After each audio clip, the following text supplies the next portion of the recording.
So yesterday was the 133rd straight day of protests in the city of Elizabeth City and the county of Pasquotank County, North Carolina, over the police execution of Andrew Brown Jr. that took place on April 21st, 2021.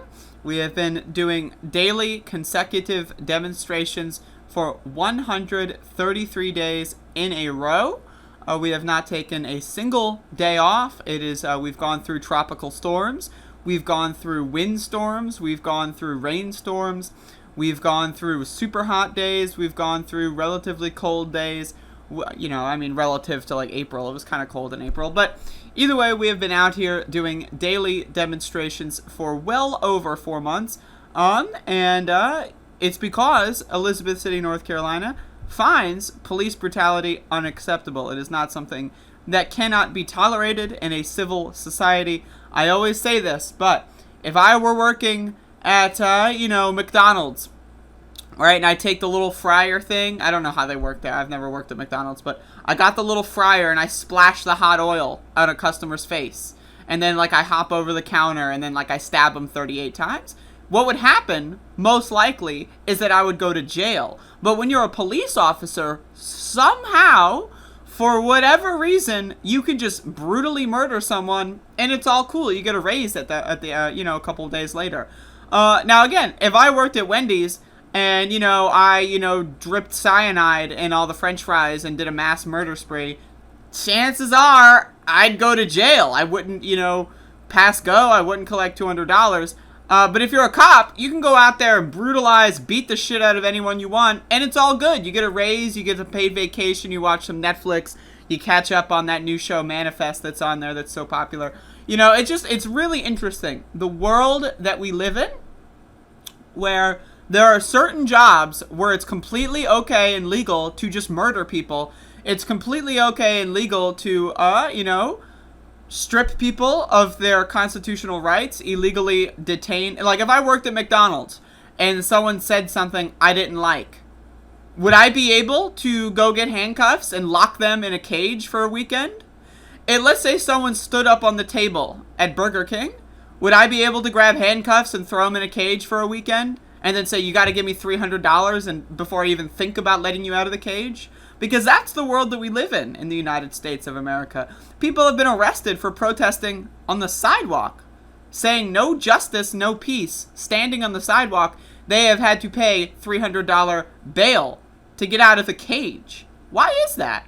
What is going on in this world where, for whatever reason, when it comes to protesting the government, the Constitution, the Schmonstitution, right?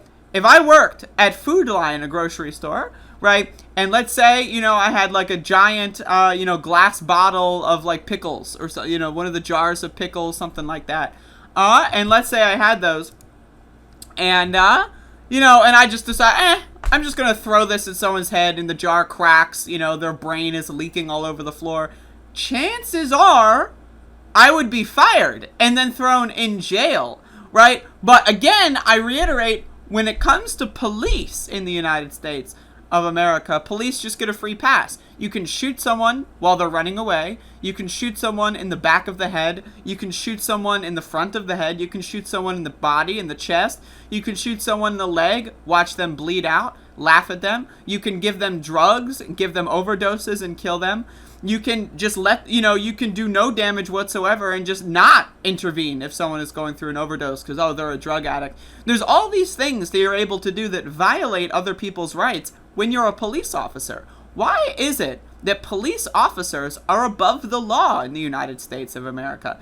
If I went around with a gang of thugs and had assault rifles and just decided to just shoot people in the back of the head, I would go to jail. If I were running around on the back of a pickup truck with a gun, just shooting through random people's homes for fun in a school zone, I would go to jail. But when it comes to the Pasquotank County Sheriff's Department, they're allowed to shoot into random homes and nearly kill random bystanders. That's okay. No problem. Nothing, no accountability whatsoever.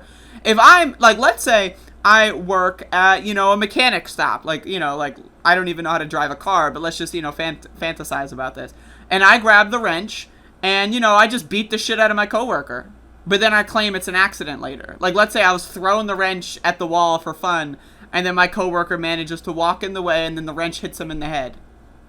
Chances are I would be fired. But when it comes to the Pasquotank County Sheriff's Department, you can shoot at your friends and barely miss, and you're fine. You're good. You can shoot at their cars. You can shoot in their direction, and you're all good to go because there's no accountability in the Pasquotank County Sheriff's Department.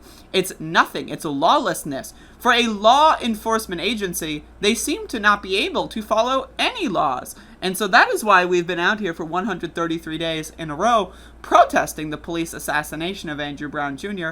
because it was senseless, needless violence that violates his constitutional rights, and the people that murdered him got a raise. They are not in a steel cage and have to pay thousands of dollars for bail. They're walking around the streets. They're going to the coffee shop, ordering coffee. Murderers. Homicidal maniacs walking free among us. That is not a society that I want to live in.